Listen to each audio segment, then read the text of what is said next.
Hi అండి. అందరికీ నమస్కారం. నేను ఒక చిన్న కథ చెప్తానండి. అందులో మోరల్ ఏంటనేది మనం ఒకసారి ఆలోచిద్దాం. ఆహ్, ఒక ఊర్లో ఒక ఐదుగురు ఫ్రెండ్సు ఆహ్, వెళ్తూ ఉంటారు. సో, అంతకుముందు వార్త ఏంటంటే, మన దేశం మీదకి వేరే శత్రువులు దండయాత్ర చేస్తున్నారు. సో, యుద్ధానికి రాబోతున్నారు. ఎవరికై వాళ్ళు జాగ్రత్తగా ఉండండి. మనం గూడా యుద్ధం చేయాలి.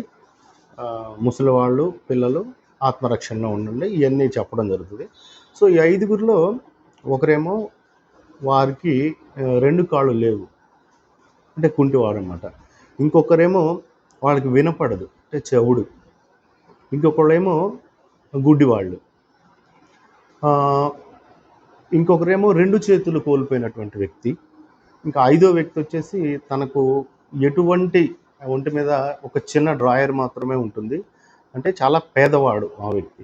సో, ఐదుగురు వెళ్తుంటారు. ఇక్కడ ఈ కాళ్ళు లేని వ్యక్తి ఈ కుంటి వ్యక్తి మీద భుజాలనెక్కి దారి చూపిస్తా ఉంటాడు.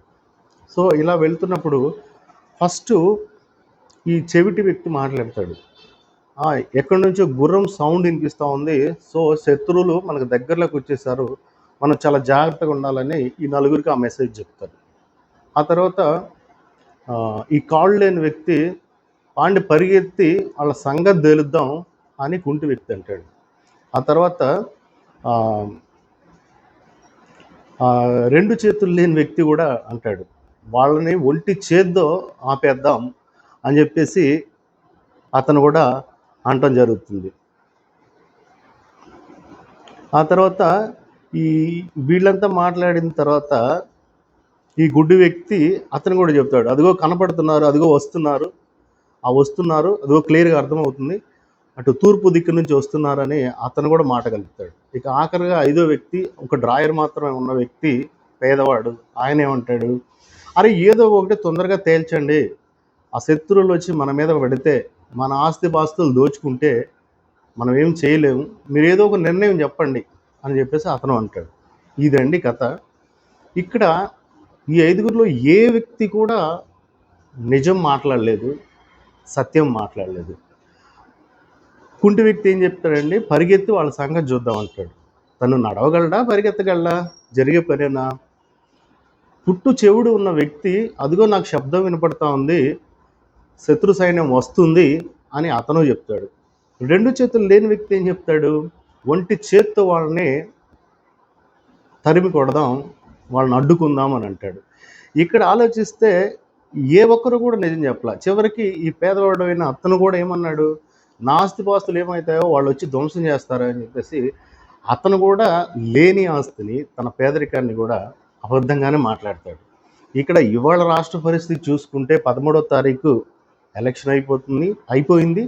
రేపు 4వ తారీఖున కౌంటింగ్ కరెక్ట్‌గా వారం రోజులే ఉంది. కానీ ఇక్కడ మాత్రం ఈ వైసీపీ నాయకులు మాత్రం ఒక్కొక్కరు ఒక్కొక్కలా మాట్లాడుతున్నారు. అక్కడ తీర్పు రిజర్వ్ అయి ఉంది. దాదాపుగా అన్ని సర్వేలు చెప్తున్న ప్రకారంగా ఎట్టి పరిస్థితుల్లోనూ ప్రభుత్వ వ్యతిరేకత కనబడుతుంది. అందుకే ఇంత పెద్ద ఎత్తున ఓటింగ్ జరిగింది. ఖచ్చితంగా మహాకూటమి గెలవబోతుందని చెప్పేసి ప్రతి ఒక్కళ్ళు చెప్తా ఉన్నారు.